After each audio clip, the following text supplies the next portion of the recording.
Hey, I thought it'd be a great time since so many people are dealing with income challenges that's connected to what's going on nationally with our economy and things like that. I wanted to bring out this small little nugget of tips that I call losing income is the worst and what to do next. And really, it's some of the things that I did during my first layoff from a job that I had back in 2019 through almost 2021. And right towards the end of that 2021 year, I was unfortunately laid off. And during that time, I did not apply for unemployment, which I think was not the wisest thing to do. But at the time, I thought I had a tiny bit of savings left, and surely I would find another job to replace that. And then I learned that it took so much longer to replace the income. And so I thought, I want to bring this guide back out again and put it out there as a free resource. So I will link it below. But for the playlist that I have that talks about seasons of change with work and things like that, I wanted to spend a little time talking about this document and just go through it and read some parts in it. And hopefully, by doing that, I will have departed some good tips, some wisdom, some encouragement for other people out there that are now in a season of having to rethink what work looks like for them. And just so that we're clear, I have not fully arrived to the work experiences that I feel like I'm truly fulfilled in yet. So that puts us on the same playing field in a sense that I can relate to where people are now if they are just finding out after 20, 30 years, or even just a week on a job that they thought was going to change things for them for the long term. And now all of a sudden they find that it will no longer be an option or a resource for them. Just so you know that I understand what that's like, I'm in a season of that now, of rethinking what work looks like and things like that. And I'm sure as I go along in sharing these chapters from losing income is the worst and what to do next and breaking them down, I'm not going to be long winded with it, but I do want to make sure that I give the context and the story behind it as I go through this.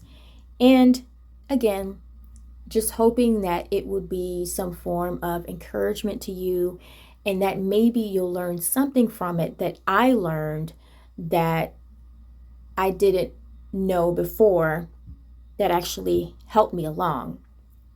And so I would say that practicing the things that I'm about to share now, they are, I don't want to say unconventional because 9 times out of 10, I can guarantee you that somebody you know has done this, has tried this.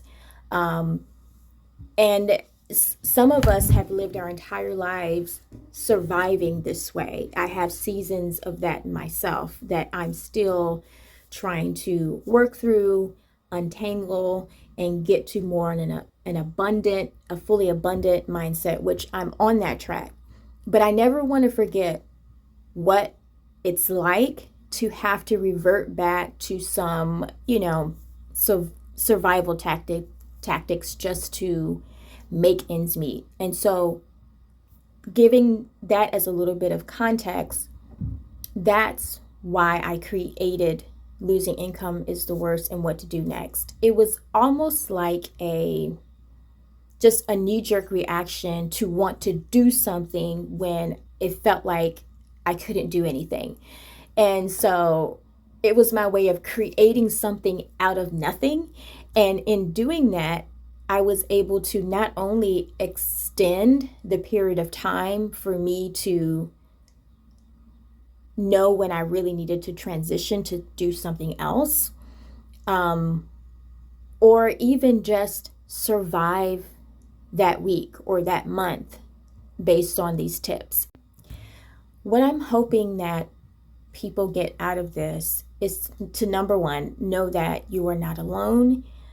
Number two, there's so many of us that's had to navigate and do life in the way that I'm about to share and break down how I did things. And I want this time to be a moment of not feeling shame for having to reevaluate how you do things when you lose income.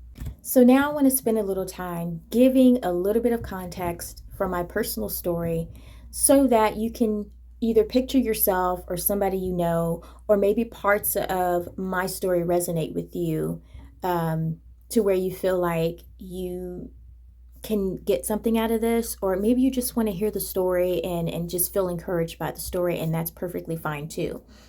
And maybe you know someone who's having a hard time and our stories match up. I would encourage you to share this with them if you find it valuable, because we could all use, encouragement from other people's story who have been there, done that, and have come out of it and have found some ways to make those moments that they were in worth something. And to me, when I started writing this, I felt that by the end of it, um, something would be of value. Though this will require some vulnerability from me, and some honesty and some truth moments to share this, but I don't mind because I feel like this is the right time to do this. So here's the context. It was 2019. I was going through a separation and divorce, and I decided to move back to a small city where I was previously during the marriage. I took some time away during the separation to go to another city and stay with a family member for about 4 months. And so during that 4 months, I decided, that city is the more affordable city to start life over. And I had children, so son in high school who needed to finish high school in peace without being moved around so much. So I said, okay, no problem. I'll go back to the city where it's more affordable. No, the work opportunities there aren't great, but I'm working remote. I'm finding my way around in this remote space. I'm going to make that work. And I did that. Went back to the city and found a couple of part-time jobs. One was far out from the city, but I made that work, and one was in the city. So had a mix of like some side income and a couple of part-time jobs, and I just made the situation work. But unfortunately, about 2 years into that, we've got COVID that happened in 2020, and then by the end of 2021, one of the main roles that I had decided to keep as a longer term source of income, I had backtracked on some of my remote work just so that I could have a little bit more flexibility in my time. And unfortunately, the job that I held on to ended up being the main one that had to do a layoff. And so I was unfortunately cut from the team, and that changed everything.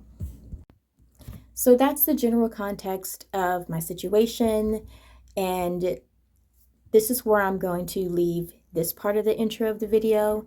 And the next part, you will hear me talk about my very next step, which is pretty much the obvious one that we all do when something happens with our income or we're having to rethink or rebudget.